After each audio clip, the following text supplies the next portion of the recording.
Hello, Caviar Dreamers. Hi, Caviar Dreamers. It's the Marge and Lexi. And my boobs are busting right out of this shit. And mine aren't because they're new and lifted and smaller. Well, mine are actually poking right out the bottom because mine is still big, droopy, and disgusting. Well, listen, from the tits up, I'm amazing. From, I don't know, not even from the crown down anymore because I oh my God, my hair so much it broke. So there we go. No. But listen, from the boobs down. I mean, everything's been lifted, tucked, and sucked from the boobs up. That's perfect. Who doesn't need that? But I like to look natural, so hopefully everyone thinks I look natural. You do. You still look very natural. Whew, thank God. Okay. I would like to look not natural. Completely not natural and very expensive. That's good. One day. That's the goal. You look like rich lady and smell like rich lady. Oof, thank you. I am super excited because, you know, I'm obsessed with Patti Stanger. We love each other. Yes, she is a big, proactive Marge supporter. Anyone comes for the Marge, you better believe That's right. Patti's and you know what? Because you. she's a boss babe. And I'm a boss babe. And we're similar women. Mm-hmm. We're strong women. We're workers. And you both pivot. Women that support women. Yes, we are girls. I mean, sometimes people don't think I'm a girl's girl because I call the girls out. But that doesn't mean I'm not a girl's girl. It's just I'm brutally honest. Yeah. Because I want everybody to be better and be the best versions of themselves. Actually, calling a girl out on behavior that she could improve, to me, is a girl's girl. I don't want people to look like an asshole. Exactly. If you're really not a good friend and you're really not a girl's girl, you'll let someone be a dickhead. Allergies, no one getting a panic. I've been tested. We all are tested so much now. Yes, I get a lot of tests because I'm anxious. We're very responsible people. Mm-hmm. But yes, to be a girl's girl, to me, is to call people out and to hold people accountable so they can change and get their shit straight. Yeah, it doesn't mean that I want to hurt you. Sometimes if you're evil. So anyway, but anyway, if you want to find love, everybody wants to be in love. It's a good time to find love, right? I think it's a good time to find love. Yeah, people, especially if you've been at home and you've realized what's important in life, spending time with people you love. Mm-hmm. If you've been lonely, quarantined alone, isolated alone. So she's going to give us some good tips and tell us all about her history of matchmaking and how it came to be. And we're just going to shoot the shit because she's she's my best girlfriend on the West Coast. And we've never really met in person, but we've talked a lot and chatted. That's so right. Let's do it. Let's get Patty in. Come on. Hey, Patty. Hi. So everybody, Caviar Dreamers, I'm so excited. We have Patti Stanger, boss babe, millionaire matchmaker. So thrilled. We are so lucky to have you here. Thank you so much for coming on today. Oh, I'm so excited. You know I'm your hugest fan. You know that you're my fave. That makes me so happy. Melissa, because they'll kill me. But, you know, being from Jersey myself, I felt like connection to you the minute you showed up on Scream. And when you had that problem with you-know-who, I was coming for her. You know. I know. Which was, Soggy. I know. Who, thought she was a matchmaker. God, please. And she put through Bethany under the bus. The other one put through Bethany under the bus. I know. Crazy. Yeah. I know. You and I stuck together. I was always everything. Yeah, the newbies think they know everything, right? I know. Joe and I have watched your show forever. It's so funny. So he was so excited you were coming on to. I mean, we watched you. You know, you were on TV forever. I mean, you still do everything on TV. I didn't get fired like some people think. I left. I went to try something and we were in contract negotiations and it didn't really work the way I wanted. So my agent's like, the president of We loves you, but we have to give first right of refusal to Bravo. And I just went the other way. I love Frances to death. Frances found me. Shari, you know, and Andy. I mean, I was there in the beginning. So I have no regrets. One day maybe I'll be back there. Who knows? The door's always open. But I love the entire Bravo family. They're great. My cousin works for Kim McCabe right now. Oh, for Kim McDade. Division with Kim. So it's like I have my family there now. Yeah.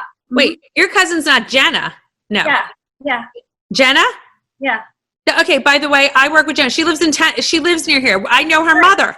So yeah, that's my cousin. Oh my God, they're great. I grew up in Short Hills. All my other cousins grew up in Livingston. Julie Carlitz. Julie Slavitt, my mother's maiden name, and that is my cousin. Yeah, Julie, Lori, all those kids. They're all the Slavitts in Jersey. There's a huge family.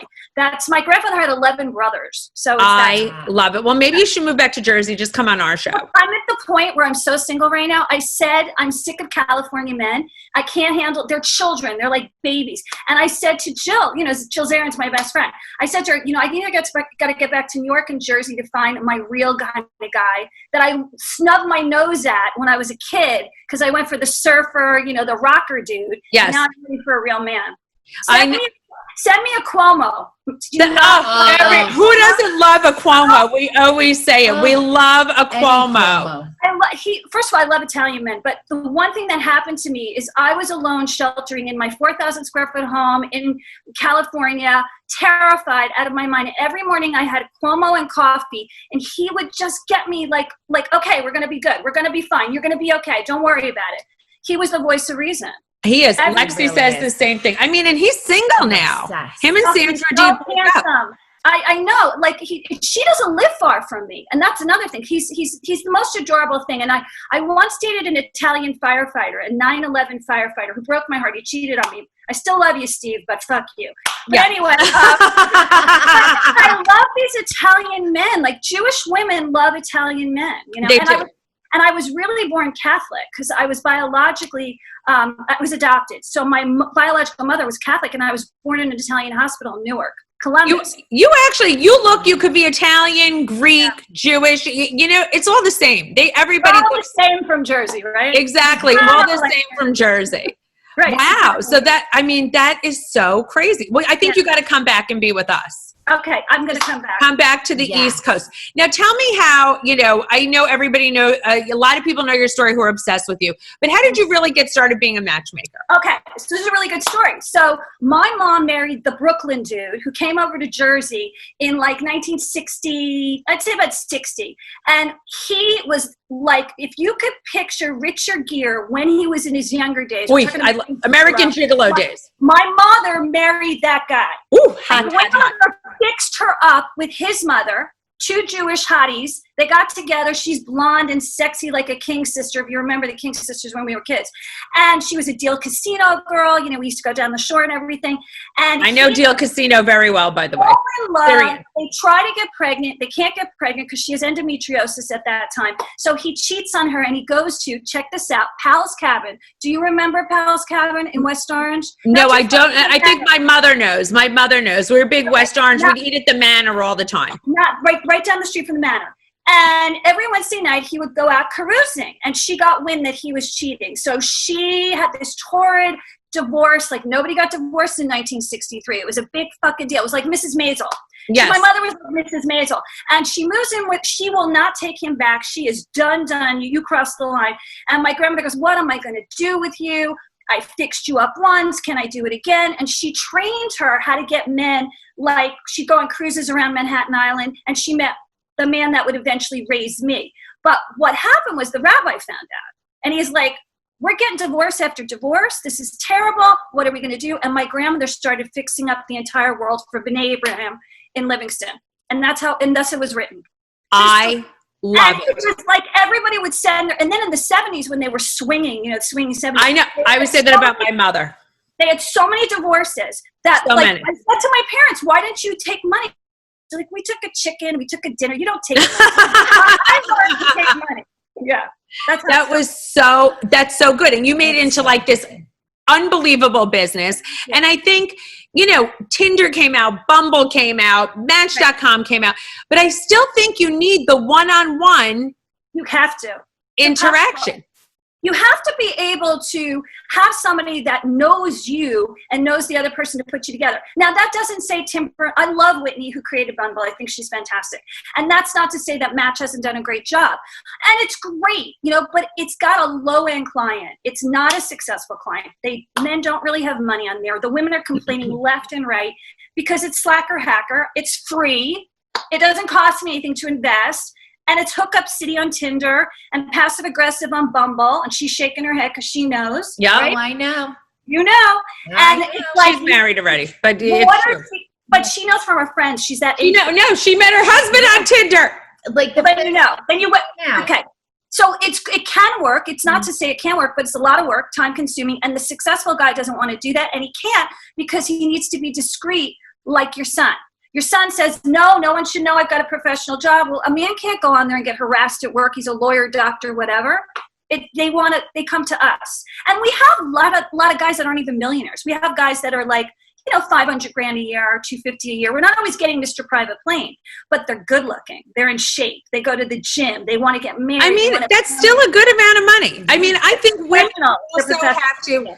Tell me, Patti, what advice do you give to the women? I mean, obviously, I watched the show, Incest. I know a lot of your advice. Don't sleep with them on the first date. Though, I didn't do that with Joe, though. No. We were together like 8 months, even though I was running around them.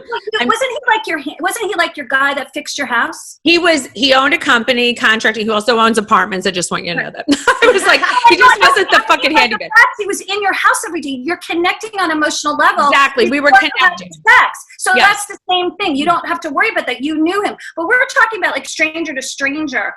If you have sex, now this is only if you want to get married. That doesn't mean if you're divorced and you want to go Cougarville and clean your pipes out. I'm okay with that. Just be protective. Use a condom and use a mask. Yes, but, I know at this point, or druggy style. I mean, exactly. So, but the key is you want to get married. He's got to respect and cherish you. It's a combination of both.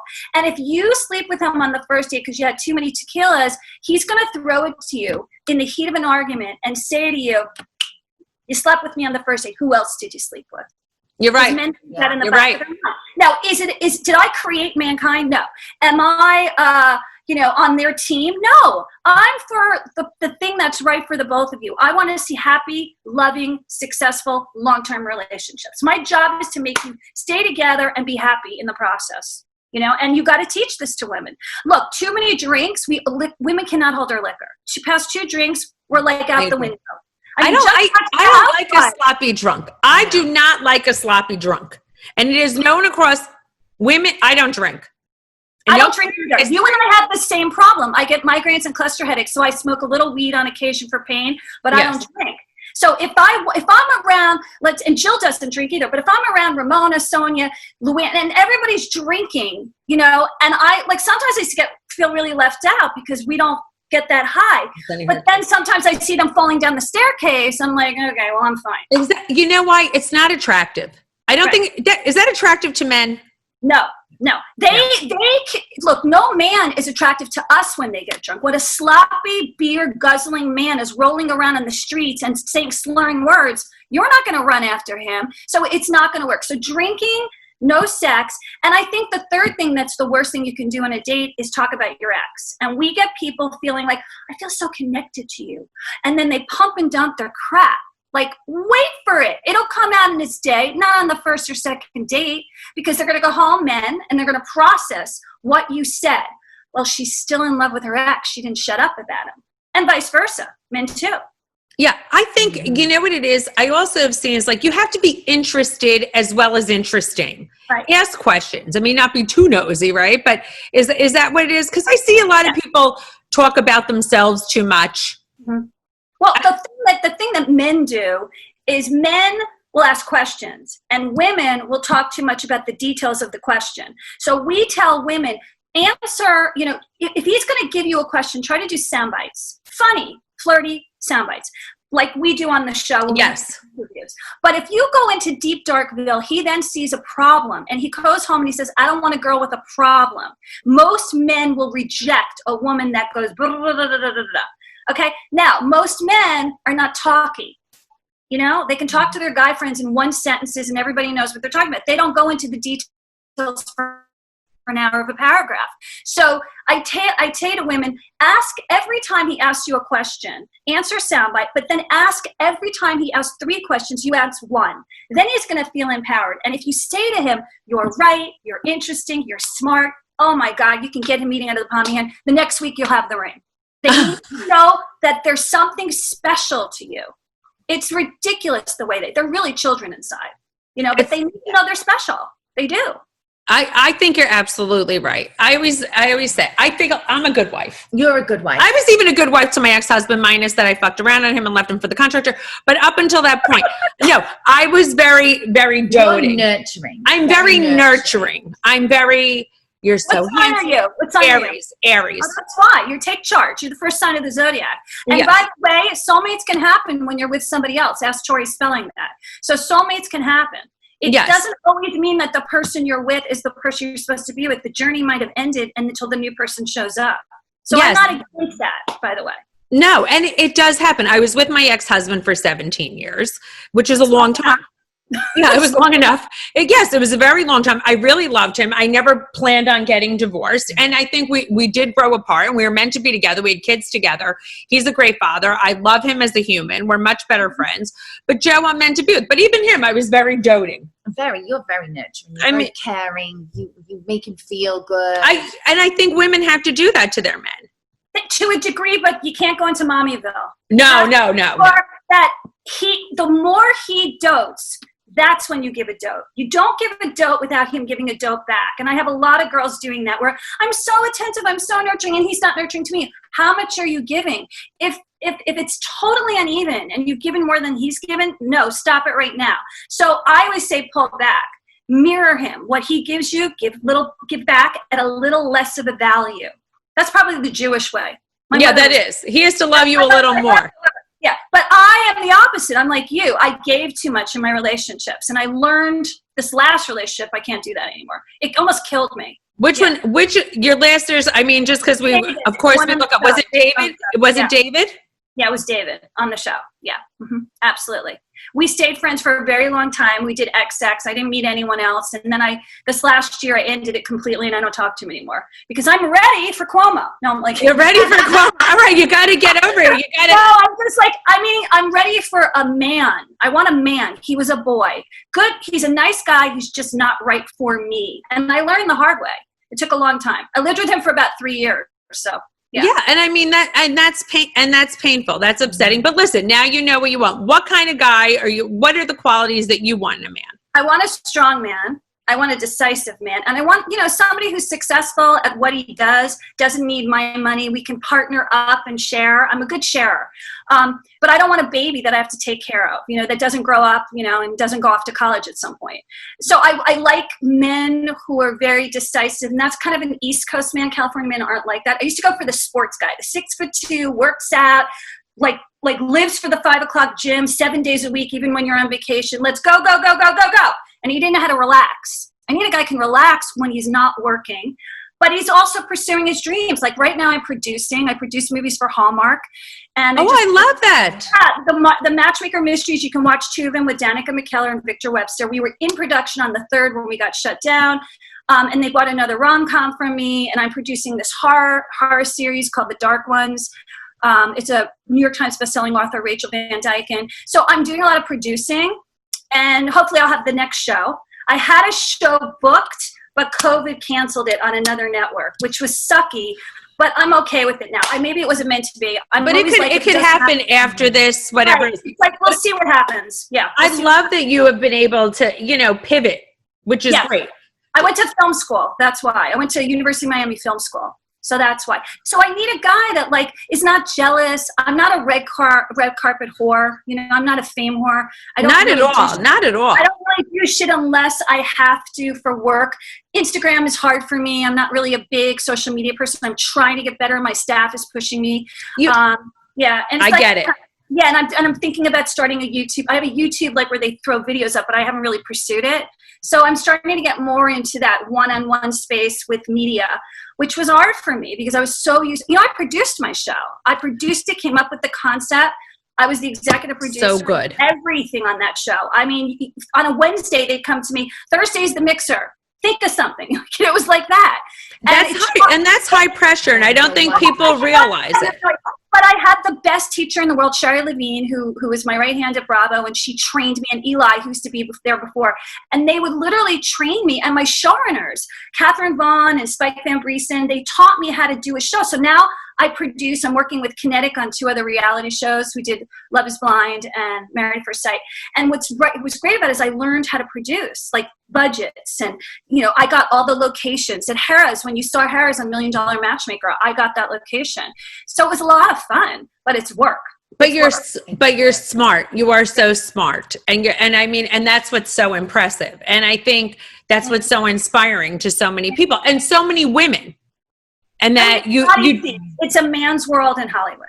It is. We are lucky that most of the people that work at Bravo, and Bonnie Hammer, who I worship, who is like, that was my idol. Her and Sherry Lansing were my idols growing up. I wanted to be like them. And we are lucky that Bravo is very female, and Comcast kept it that way. Because I don't think a man, other than Andy, because, you know, but other than men could have done and made Bravo like Lauren and Francis and Andy did it so right. Because I don't think that many people would have understood it, the way pop culture was going. Look at the phenomena it became. So, for sure. And now we need more content. People are staying home more. So this is so perfect for you. I know, producing shows and doing everything like that and coming up with concepts. Crazy because they don't know, like, you know, Catfish came out and they were like, well, will this work at home? I don't really see that because we're used to going to the door and going, bum, bum, bum, bum, cut from commercial, come back and see who the big reveal is. But look, it's working. Catfish is working at home on MTV. So, like, there's a lot of ways to skin a cat. Plus, there's a lot of scripted stuff that you're going to see coming out in the next 3 months that have to do with isolation stories of people in isolation and, you know, buying them on big networks like HBO. I know, which is unbelievable. Which I just, you know, Bethany has a new show coming out. I know. When is her show coming out? I don't know when it's filming, but it's going to probably be, I would think it's like Apprentice or something like that. So I'm sure. Yeah, it is something like that. I wonder if it got a little bit pushed back because we all of a sudden. You guys can be in a location and still have drama and still be crazy and still be fun to watch. A lot of shows, you know what I'm like the only people that really can do it is like Big Brother, but they're doing The Bachelorette in location. So here in Palm Springs. And I'm like, oh, this is going to be interesting because where is she going to go?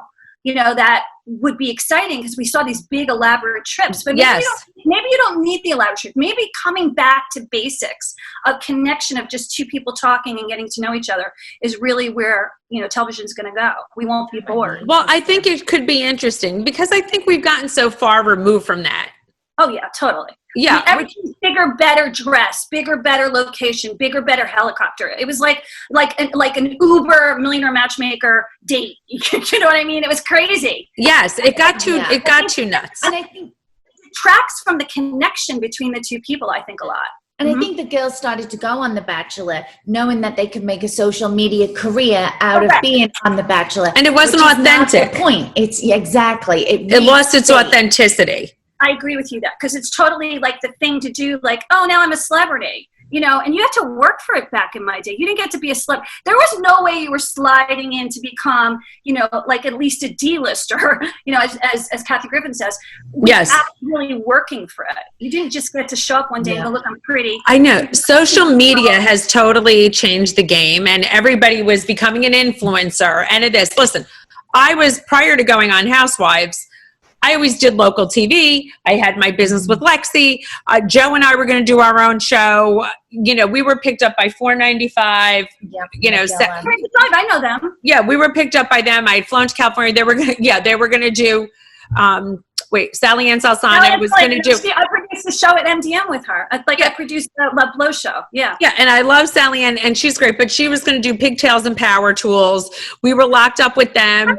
It was adorable. It was shot at our old house. Joe and I were doing great. It didn't get picked up.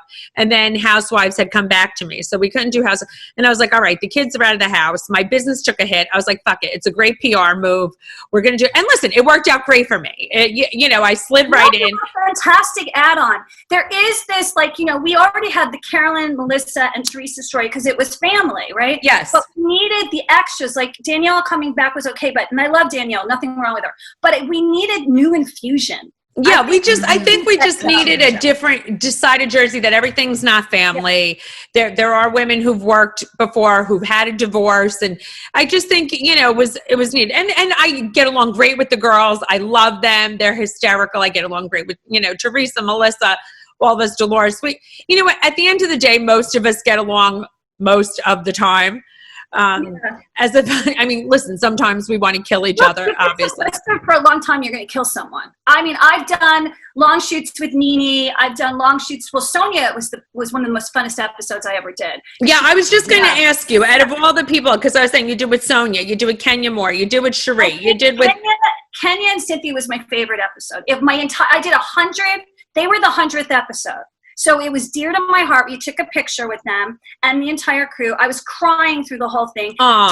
Taylor Dane's one of my really good friends. So she came on as the other one. And I asked Cynthia, will you teach I'm going to get all these men to walk the runway. We're going to do reverse sexology, basically. I called the Men's Warehouse. I got the tuxedos, and it was the one episode I really learned the details of producing. My showrunner and I did this whole thing from scratch, and we almost didn't get the girls because Doc, who does production, didn't think he could clear them.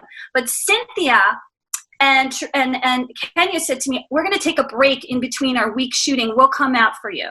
How nice are they to do this? So nice. They're great. And then Kenya learned a lot about dating because she kept picking the wrong guy and kept getting it cheated on. So that was a big deal. And she's a bad picker. Kenya dated that guy. It was long distance, so it was rough. But Taylor dated that guy for over a year that I fixed her up with. So there was this connection that I had to my sisters. Plus, I said I always wanted to be on a housewives show. People are like, why? You have your own show. I was like, I get lonely. Like, it's like I want to be with the group. So to be on that episode was like me being on Housewives. I felt like part of the pack. You could go on, where in California? You could go on Beverly Hills. Yeah, I don't know about that. We'll see. We'll see. I mean, that could be really fun if you were on Beverly Hills. On that one, there are no single. Well, I would have Kyle fix me up. Kyle and Maurizio would fix me up. Yeah, Kyle and Maurizio. Yes, but that's okay. I got a little. That's for Dorit's plastic surgeon. Although yours looks pretty amazing, by the way. Thank you. You know what? It's good. I just got a little breast reduction and a lift. I mean, you could see a little bit. Oh, those are the best. I was taping them, and I had to get a reduction and a lift because they were like starting to look like granny tits. I had 2 reductions and they grew back. God is a man. God is totally a man. Oh my God. And I'm gonna and you're thin. Yeah, and I'm still. I can't get below double D. So I'm going to Barbara Hayward. Denise Richards turned me on to this amazing doctor, and she supposedly, because she's a woman, most of the times they don't take the sides down. Yeah, he took the sides down. He took the sides down. Where I'm like Spillage City. And my ex-boyfriend was like, no, you can't do this, because men love, the bigger the boob, the better, Yeah, my husband didn't want me to do it either. Right. And I'm like, I am tired of carrying these boulders around. So when COVID, when we can do surgery in California, because right now our numbers are rising, I'm going to do it. I'm going to get it done. Plus, I want to do this. I want to do this. No, you look good. Your face looks good. Your face really looks good. Dolores and I went to the same doctor, Dr. Karolak. I'm happy. It looks natural. It's good. I mean, the sun is super. Loris lost so much weight. Well, she just did a tummy tuck. The guy who did my boobs did her tummy tuck first. Dolores is the guinea pig. She goes, gets it all done. If she looks amazing, then I go right behind her. But I didn't do the tummy tuck because it was so painful. Good. Sonia's doctor DM'd me. Sonia, Giacono. She did Giacono. Yeah, he's so good. He's so good. She looks unbelievable. Like from last season, like the season that's on now, and her transformation. Oh, like a goddess. Unbelievable. Like a goddess. But she was always beautiful. But stunning. And her legs are beautiful. Always. She's supermodel. She has that flat stomach and those narrow waists. But Dorit's surgeon, I want to know who that is. Oh, yes. Talk about a glow up. That woman does not look the same. Come on. I'm sorry. No. And she doesn't talk about it, but she looks amazing. I will find a way to get it. Because I know who did Erica. And Erica's was amazing too. She's beautiful though. Beautiful. They're gorgeous, gorgeous girls. I got a little she was always my favorite. She's stunning. Stunning. I always, whenever we did commercials, we used to do Bravo commercials. You weren't around. I remember. By the way, I used to love those Bravo commercials. I used to watch them. They were so great. Hours and hours. One day, I got stuck with Jeff and Jenny till the end of the shoot on the first commercial, and it was so much fun because it was like camp. It was like camp. We all hung out for the entire day and got caught up and took pictures. Now we would probably be all over Instagram, but there was no Instagram then. Yeah. I wish they would still do those because those were so fun and like campy almost. They were so great. There was one where we were in a camp and we had to get into a bus. It was crazy. I remember those. I used to watch those all the time. I was obsessed. I happen to love Jeff Lewis, by the way. Yeah. Oh, he's like my best friend. We do work together. We do the improv together and we've been friends. She was my first friend on the network. Before I met Jill or anybody. Who, really. Jenny Poulos? No, Jeff was my best friend. Jeff was your best friend. Right, and then I met Bethany, and then I met Jill. So it was like a 3, and then Nene came right after that. But it was really funny because Jeff and I we just clicked. It was like 1, 2, 3. He's great. There was only like 3 shows. Like Blowout had gone, and it was just basically OC, Jeff, and me. And then everybody started coming. And it was so much fun. And I remember hearing about Jersey. And I remember as a Jersey girl, I was like, what kind of crazy are they going to? Nobody knew that table was going to get flipped. Oh my God. I know. It was such an Italian show when it first came out, because I watched it too. Table, I was like, that's it. We're at a whole new level. And I remember my showrunner's best friend was one of the producers on it, and she called us after it happened. And I don't know if it was at the Manor or one of those places. It wasn't at the Brown. I don't think it was. Was it at the Brownstone? It might have been. I don't remember, but I remember them describing what happened, and I'm like, and the Sopranos were on that. So it was like, I know. They thought everybody in Jersey was like these crazy Italians. Yeah, okay. I know. Exactly. I know. Crazy. And I was like, when I watched it, I was like, I said to my ex-husband, like, Jan, we don't know people like this. And then, then now here I am on the show. And actually, I know one person who lived next door to me. It was my sister's best friend. And they own the Haunted Mansion in Long Beach. Okay, Long Branch. I used to go all the time as a little girl. And they were our neighbors, and like everyone in our neighborhood got robbed but me, because he was a little older than me, and he had a little crush on me. And I was like, Dad, are they? He's like, we don't talk about it. We don't talk about it. Exactly. We don't know. Don't say anything. Don't say a word. But that burned down. Remember when that burned down? The Haunted. I used to love that Haunted Mansion in Long Branch.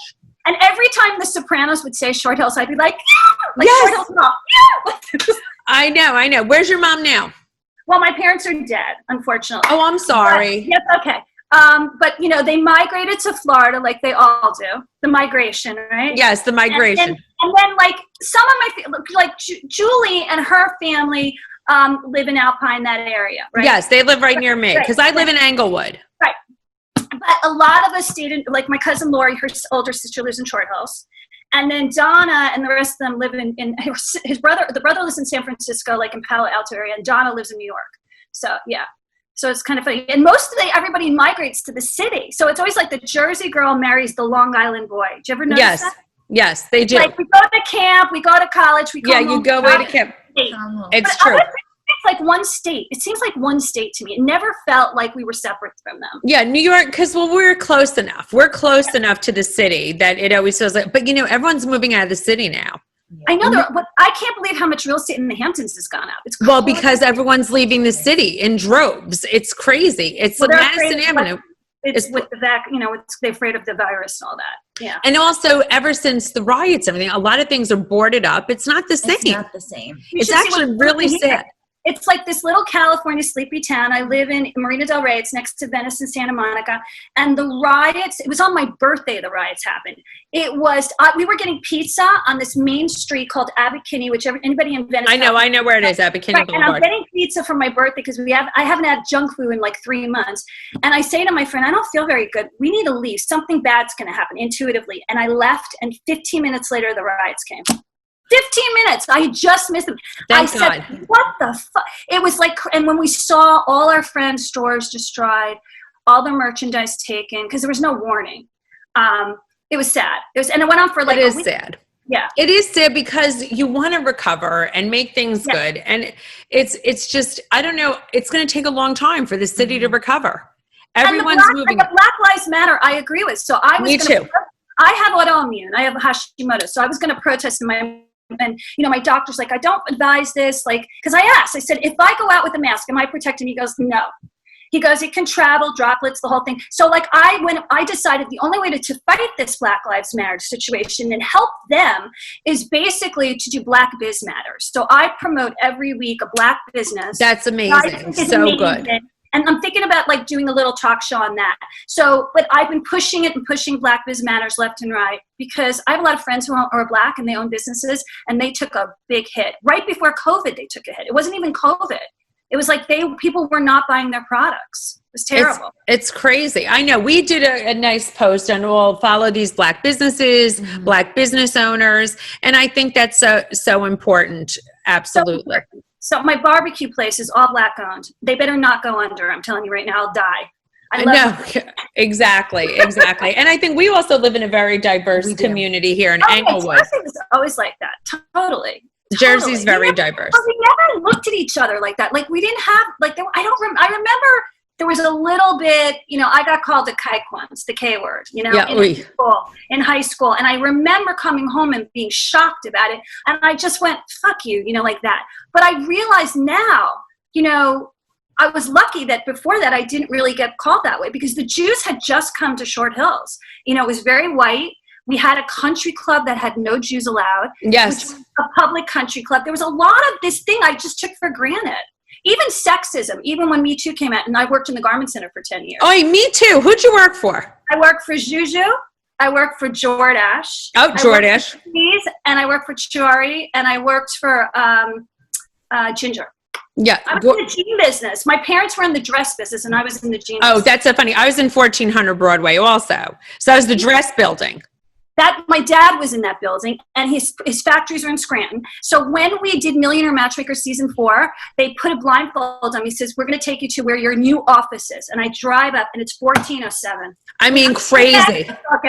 I know. My building. It's nuts because I went to FIT. I immediately worked in 1400 Broadway, the dress business, and I'm doing a book, and I'm going to talk about that because listen, sexism was so crazy then. How many times did you get pinched on the ass? I got pinched. I was called a blonde whore, you know, as like a joke. Oh, come on, you blonde hooker, try that dress on for the buyer.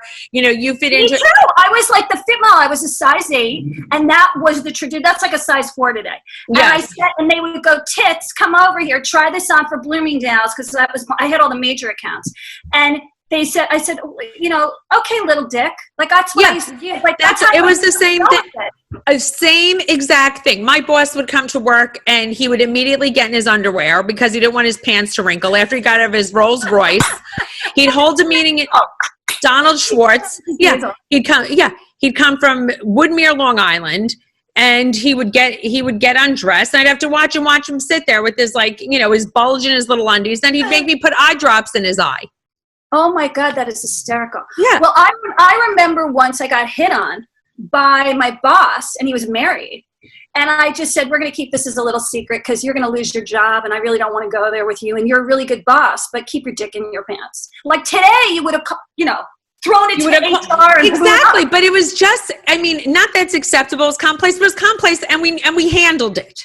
I'm tough though. So like now, I am too. In Hollywood, it doesn't really happen as much. It happened once on set on Bravo. I reported it though, because I had an alcoholic cameraman and he was kind of gunning for me and in a bad marriage, and he got caught. And I just was feeling uncomfortable with him. But overall, I felt like we're strong enough to go, fuck you, get away. But I understand when they're like, with the rape with Matt Lauer and all this stuff. Horrible. Also, that's a person. Yes. And a person in a position of power, and you don't know what to do. And, your whole livelihood. Listen, I've had situations where in my licensing business, not that long ago, I work with all Syrian Jewish men. Oh, I can imagine what that was like. Okay, so that's what we're saying. Deal Casino. I'm very familiar. And they've threatened me. I made a lot of money. And if I didn't want to, not sexually, I'm saying, but like business-wise, if I didn't want to do what they said, they were like, basically they said they're going to skim from me. I'll never know. And they knew that, I needed the money that they were paying me because they were paying me a lot of money. You're not going to do business with this one. I don't want to see with this one. And I caved to shit that I didn't want to do because I needed the money. And that I should have sued them right away. Or they said, and another guy I worked with always would say racist stuff, and I would have vicious fights with him, but he also paid a lot of money. I would stand up and say something like, you cannot say those things. It's unacceptable. But there was some weird code. No, I agree with you. And I'm over it. When I worked at Great Expectations, my boss was sleeping with the owner of the company was sleeping with my boss. I had to look the other way when his wife gave him all the money to start the business.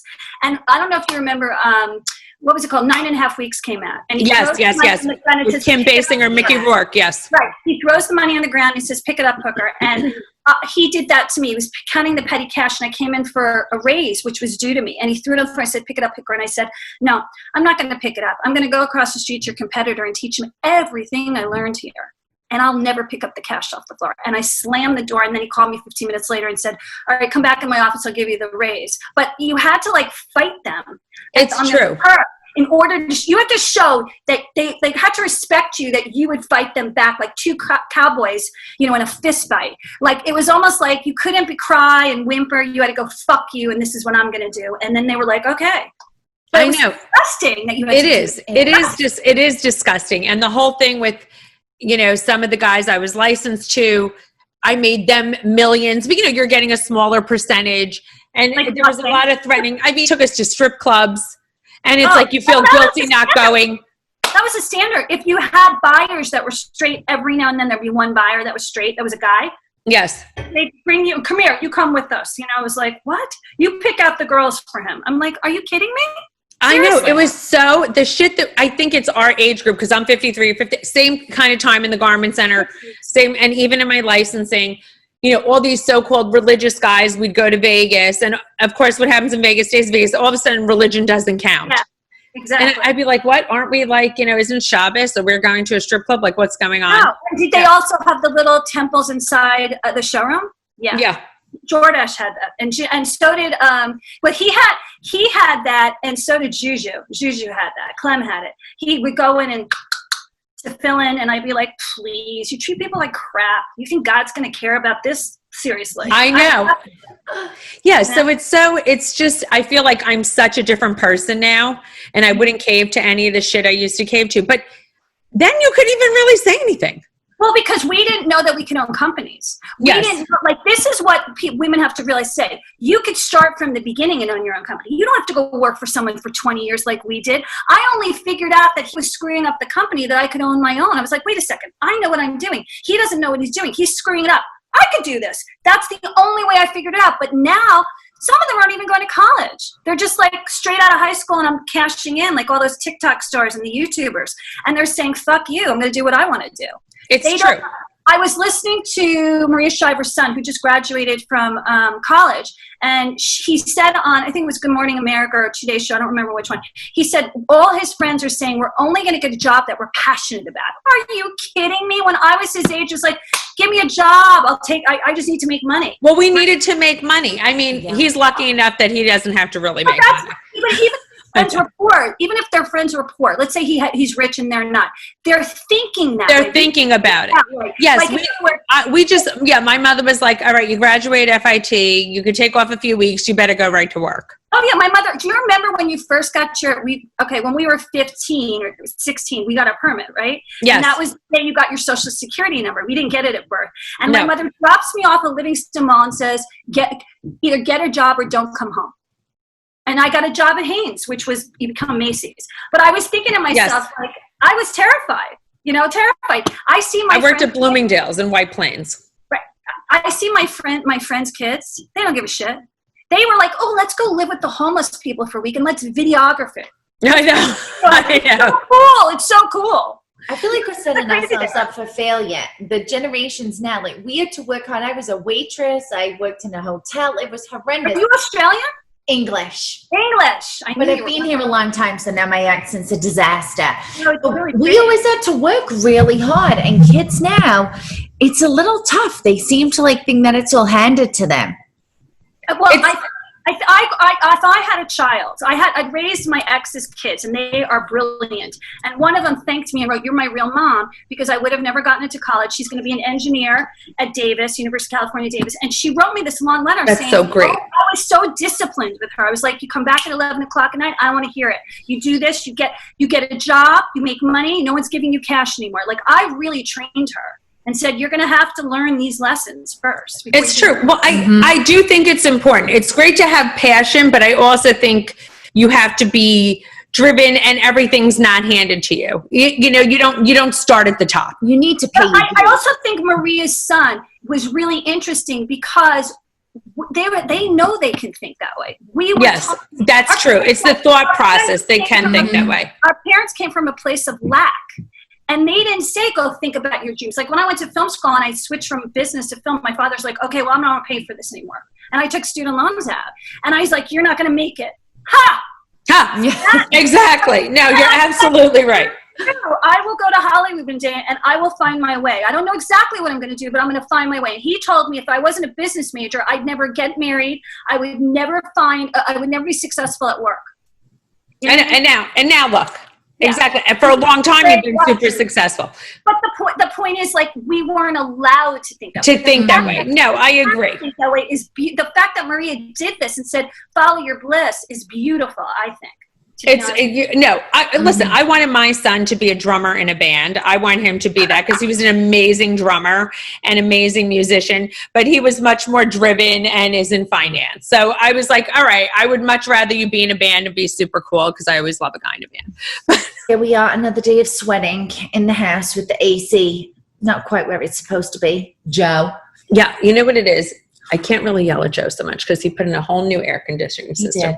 But our windows are so big and the sun is glaring in and I'm sweating up a storm. But guess what? What? I got a new deodorant. Tell me. Native. Ooh, I love Native. Do you know why I love Native? They have so many different fragrances, so many different scents. And you know the Marge loves to smell like vanilla cocoa. I know. And it's hard for you to find that fragrance in deodorant. It's not easy. But you know what else? Since I got my breast lift and everything else, I was like, I have to be healthier. I'm not putting in aluminum-based deodorants into my armpits and everything else. And Native doesn't have any aluminum. No, it's really healthy. And I love it. It has very organic and natural ingredients. Mm-hmm. And it works. And it does work. And I don't smell. It really does work. Really? I was using my other deodorants, and I think that you could grow a tolerance to it. I was starting to have a little stench. I don't like to say that. People think if something's natural that it's not effective, and that's not the case. Native is really good. You will not have any bad odor. You will smell amazing like one of their fragrances, but it is all natural and healthy. Yes, and it's not actually blocking your ducts with aluminum, and that's what's so good about it. And I love it. It smells great. I feel like I'm doing something healthy. I'm trying to be healthier, and it's just a great deodorant. Listen, it's an easy switch to start to be healthier too, to just try Native. It's risk-free to try, and every product comes with free shipping within the US. So it's super easy to try with 30-day returns and exchanges. So you could see why so many people try and love Native. No, I'm dead serious because I always wear a coconut-based perfume, a coconut vanilla-based perfume, and now my deodorant matches my perfume. Everyone wants to know, Marge, why do you smell so good? And it's my pits. Mm-hmm. I'm not kidding you. My pits and my perfume. But the pits. So everyone should do what we did and make the switch to Native today by going to nativedeo.com/caviar or use promo caviar at checkout and get 20% off your first order. That's nativedeo.com/caviar or use promo code caviar, CAVIAR at checkout for 20% off your first order. Yeah, so just don't buy one. Buy quite a few because you're getting 20% off. That's right. It's a no-brainer. You could try coconut vanilla, lavender and rose, cucumber mint, and citrus and herbal. And I actually like the eucalyptus. Yes, love it. I don't really date out here because the men are just, you don't understand. They have no ambition. They're in their 50s and living with roommates and driving scooters. Oh, wait, we don't want that. You don't need that. So wait, do you want someone in your own? It's hard, like also at our, like in our 50s. Do you want someone in your It's hard because it's like. I mean, I get hit on by the 40s, so I'm open to like late 40s, 50s, and 60s. It would be nice to go with somebody a little bit older for once. Yes, exactly. And someone in their 60s, everybody looks amazing. Right, exactly. It's about the it's about the mentality. So tell me, okay, so I want everybody to know, so what's next is, tell us about the show. So I want everybody to watch the Hallmark shows, and then we have some questions we just get. Okay, so it's called Matchmaker Mysteries, and it's based on me. Danica plays like a matchmaker in television who, one of her clients dies. Victor Webster shows up, the cop. Her father's the head of the police department, so her father never wanted her to go near a cop, and says, "I need your help because we don't have any clues on the case." And so she goes and then helps, and she's kind of a better detective than him. But there's chemistry ensuing. We've had 2 movies. They probably won't make love till movie 6, but because it's Hallmarkville. And then I have another one called Love by the Book, which is a really cute love story between 2 love experts. But and the series it's called a Matchmaker. Actually, it's called a Mystery Wheel. Today I'm like flustered for reading. I'm hot here. I have no AC. They're fixing it in the other room. That's why. Oh my God, this is like, we have AC. That's what Joe does, and it's like these windows. If I don't get window treatments because it's like 120 degrees, I'm like roasting.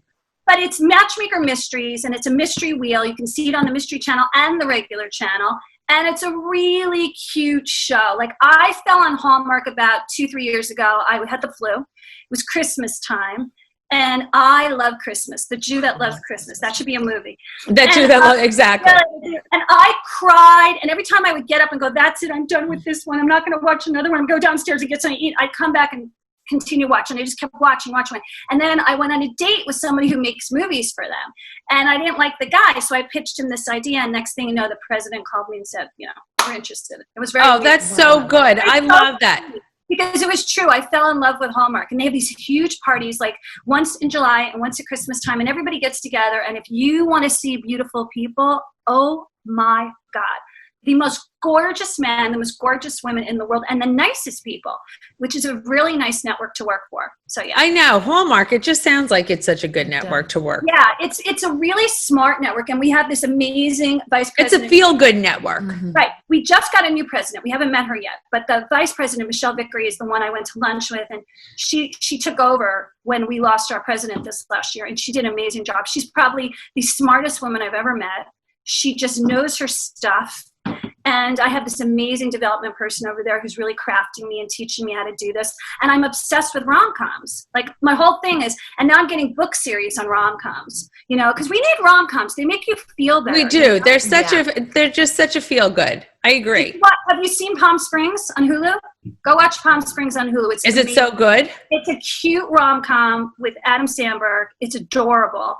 And it won Sundance, and it was, sold for a lot. Really? I wish. I didn't know, because we've been watching so many things. It came out about a week ago. And I mean, I love The Kissing Book, and I love, To All the Girls, To All the Boys I Love. I love all the Netflix ones too. Don't get me wrong. The Kissing Booth is the cutest thing ever. I haven't seen the second one. Yes. So cute.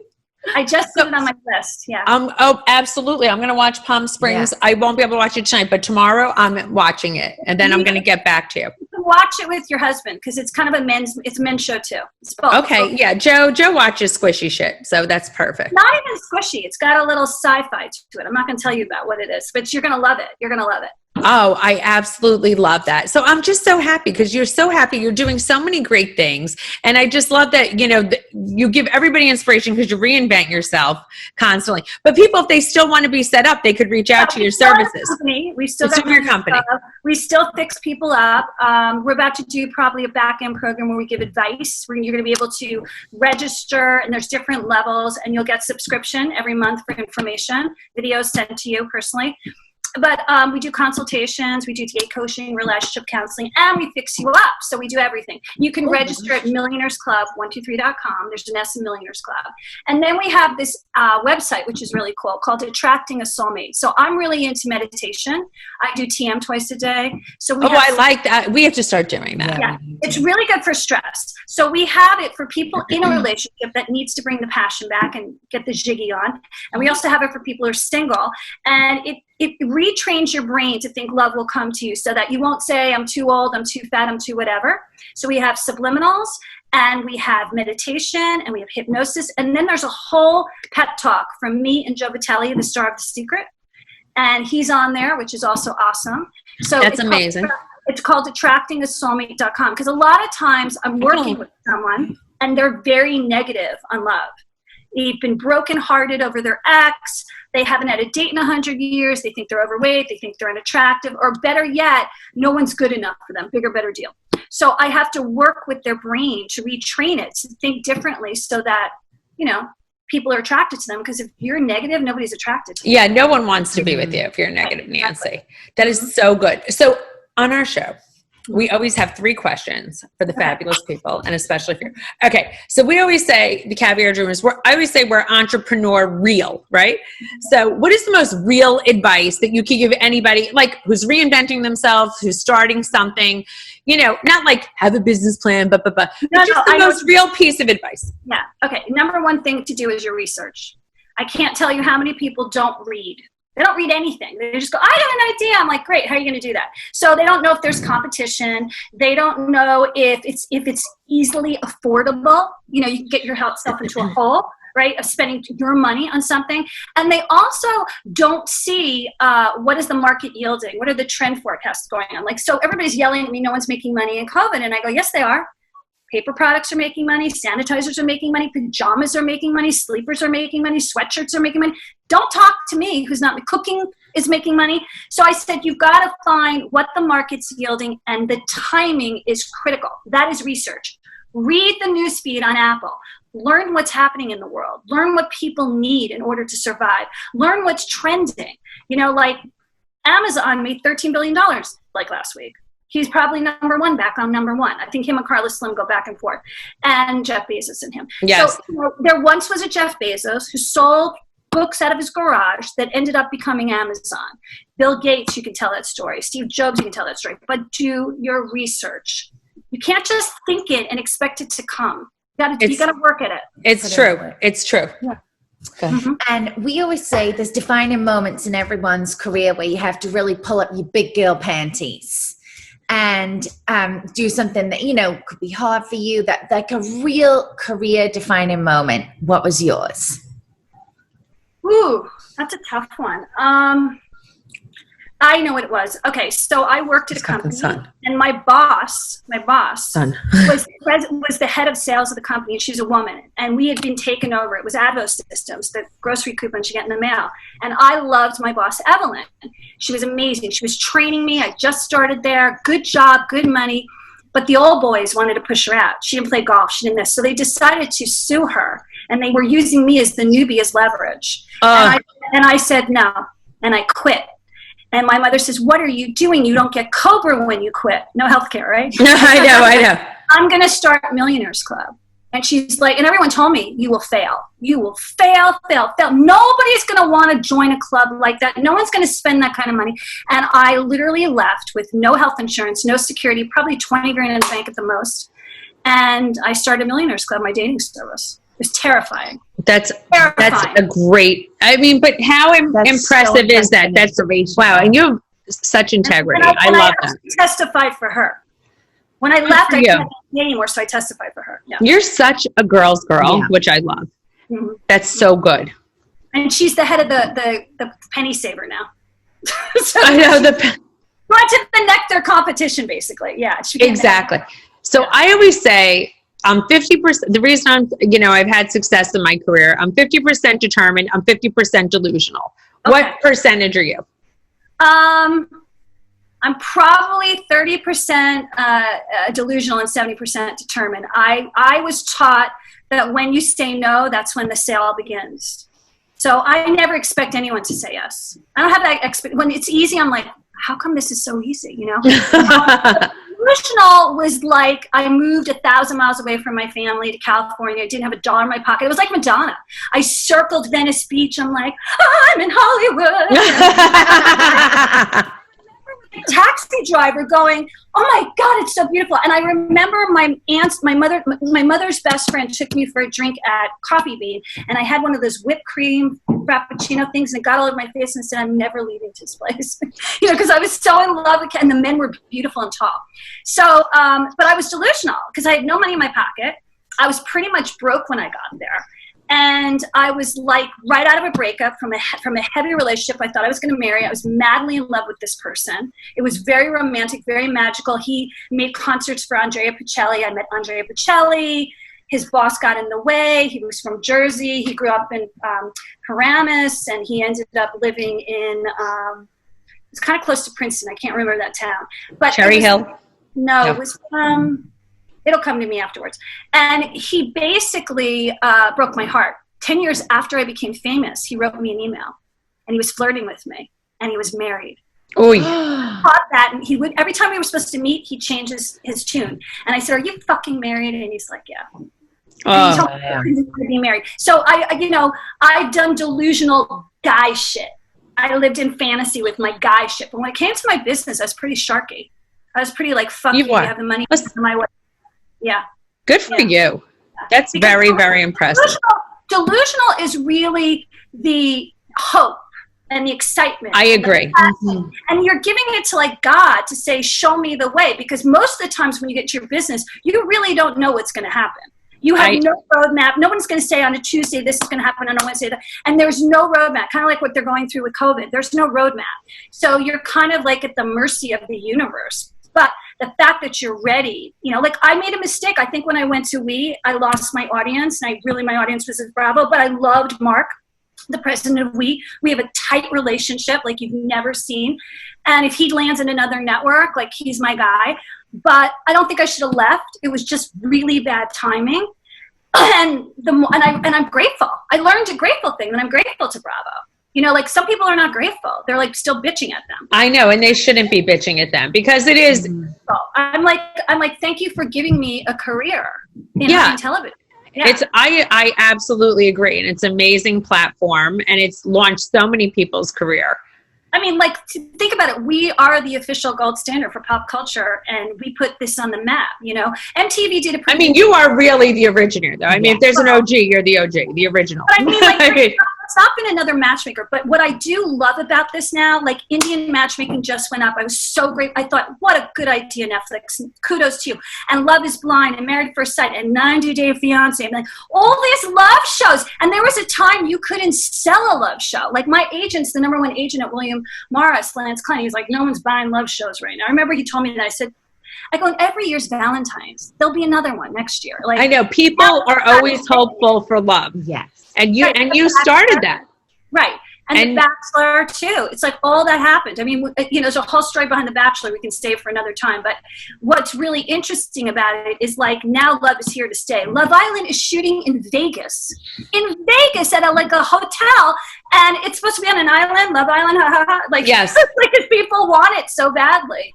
Yeah. And people really want to be in love, and that's what it is. It's about the human connection, but you are the originator, and that's what I'm so happy. And the truth of the matter is, I think it's okay to be a little delusional. So I think so too. Listen, I always say, I'm like, if I don't believe my own line is shed, who else is going to?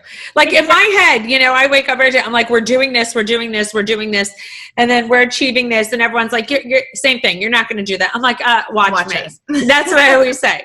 I'm like, of course we're doing it. That's because, look, when you have bills to pay and you've gotten your mother, you don't sit back. Like when the market crashed in 2009 and all the men were, you know, crying in their spilled milk, the women are like, give me that job for half price. I'll take his job and I'll go back out and I'll sell stock and I'll do this and I'll sell mortgages. And because we don't have time to cry about it. We've got kids to feed and a mortgage to pay for. I absolutely, that's exactly what it is. And it's just like, I don't suffer well. I am not one to suffer well. And I have to be doing. Don't you think that's a Jersey thing that we have to be doing to? Yes.